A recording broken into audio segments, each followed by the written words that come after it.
Hey everybody, James Yeager with Tactical Response. Thanks for watching. Talk a little bit more about food storage. I've talked about this in the past, but I just want to break down a little bit of math for you to help you kind of sort out like how much food do I need for my people. And so I went to Costco last night and bought a 25-pound bag of rice. And I'm going to seal it up, and I'll go through that with you in just a moment. So I went to Walmart, bought a pail today, $2.96. And I'm doing this as if you went from zero. Like you can go and get food grade buckets a lot of times from butcher shops or the delis and things like that. And they'll sometimes give you or whatever lids, buckets and lids. But regardless, if you've bought it $2.96, lid $1.26. The bag of rice I just showed you was $8.99. Mylar bag, when I bought it, was $2. It was a few years ago. The receipt was still in the box. I don't know what they cost now, but a couple years ago it was $2. And then a hot hands, 57 cents for a hot hands. That's $15.78. A bag of rice has 252 1/4 cup servings that are 160 calories each. 160 times 252 is 40,320 calories in that bag, okay? At a $2,000 calories per day rate, that's 20 days, 20.16 days. So this is, we'll call it 3 weeks worth of calories. And that's about 78 cents a serving. That's after all this, okay, after the Mylar and the hot hands and all that stuff. And so what I'm telling you is, if you have a family of X and you want to make sure that they have enough food for 30 days. So let's say there's 10 people in your family. We'll base it on a 2,000 calorie a day diet. So 10 people times 2,000 times, say, 30 days times 30. That tells you the amount of calories that you need to have put up for the food. And so like this bag is 20 days worth of food. And so for one person. So anyway, so instead of just going, well, I got a big pile of food, I guess that's enough. Now, if you kind of just take some time, do some math, look at all the caloric values of all these things, then you'll be in good shape. At least you'll have a real understanding of how much food you actually have on hand. Now, another thing to think about long term is nutrition, not just calories, but nutrition. So this is when you're going to want to make sure that you've got, vitamins around. I mean, you don't want people getting scurvy, so you have some vitamin C around, but you have to have vitamins. And nobody would want to eat just a bowl of rice every day. But you're going to need, besides calories, you're going to need true nourishment, true nutritional values from other things that if left to your own devices in your own geography, you can only grow so much stuff. And so every geography has stuff that it's good at and stuff that it's not. And you got to kind of take that into account as you kind of sort all this stuff up. But let me kind of reset the camera up here, and we'll talk about putting this rice into this bucket. So I have a real deal bag sealer. Just want to show you that. I actually prefer to use I just bought an El Cheapo iron, and it's plugged in, it's hot now. And it actually works better. I'll show you how I do it. So the bucket is a food grade bucket. It says food grade on it, and it's an HDPE. And you don't have to use a food grade bucket if you're using a Mylar bag. The reason I choose to use it is because after that bag is empty, the grains are gone. Hopefully you have a good harvest and you need somewhere to put your stuff, might go right back into this bucket. So the bag protects the grains, the bucket protects the bag.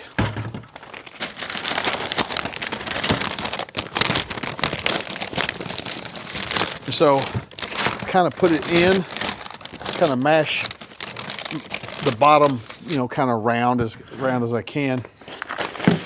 Now, see how much of this I can get in here without spilling it. And I know this string is supposed to pull out of here. I just never have luck doing it.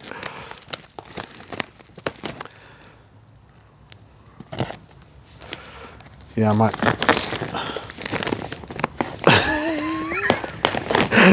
I'm just going to cut it open.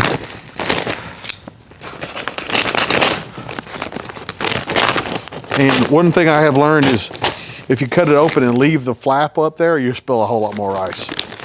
That's good right there. So this is white rice. The reason I'm storing white rice is it lasts longer than jasmine or brown rice because those rices have oils in them and oil will go rancid. You can store them, they just won't store as long. It's estimated that you can store this at least 20 years. So into the bag.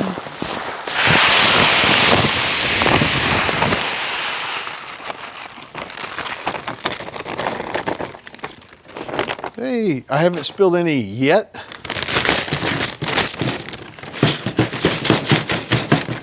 And so the rice is down to about right here. And so what I have, salt is a mineral. It doesn't go bad.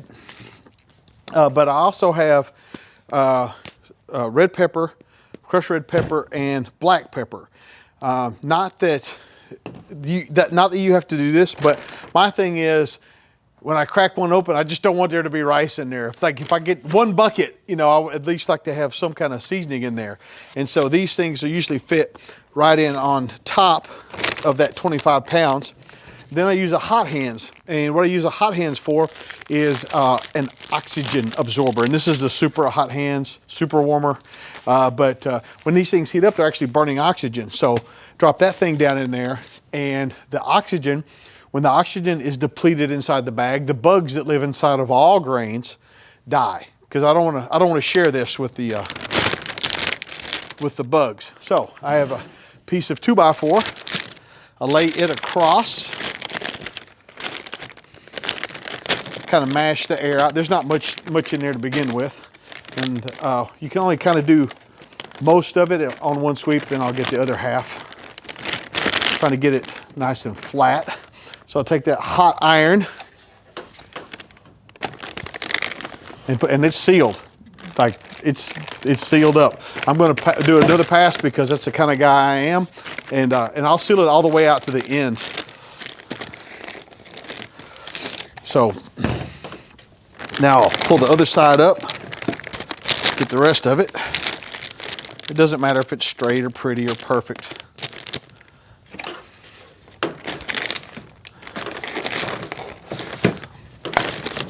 I got the iron up as hot as it'll go.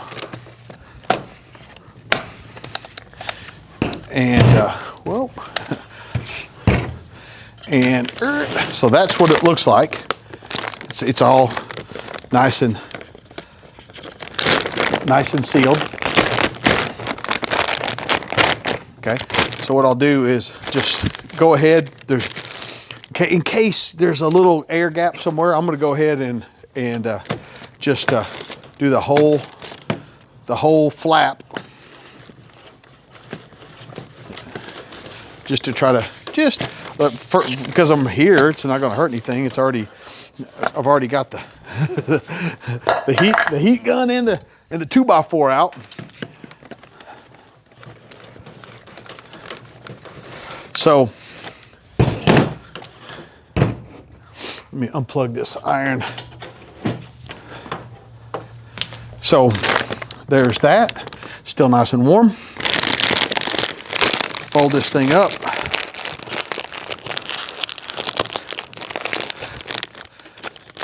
And put the lid on. And I'm pretty sure it's on good, and then I'll get a marker in just a moment. Marker, and I'll write on the lid and on the bucket what is inside of it, and that's pretty much it. And I thought this might be of interest for folks. You know, with the, the world we live in, coronavirus and everything else, people might be thinking more about food storage. So this is what I got. So again, Costco, this whole bucket is $15.78. And you know, you had another one of beans, another one of, you know, flour. Flour keeps for about 10 years. Wheat keeps forever. Your LDS canneries, there's other places to do this, but if you're looking to get into some food storage, I highly recommend it. So just a little bit of peace of mind, especially I have a family where I've got all these 6 grandkids. I never want to look into my grandkids' eyes and know that there was something I could have done to keep him from being hungry or cold or wet or miserable or whatever. So it's just part of that. I've been storing food up now for near 20 years. So hopefully I never have to crack this thing open. James Jacob for Tactical Response, reminding you that your responsibility to be ready for the fight never ends.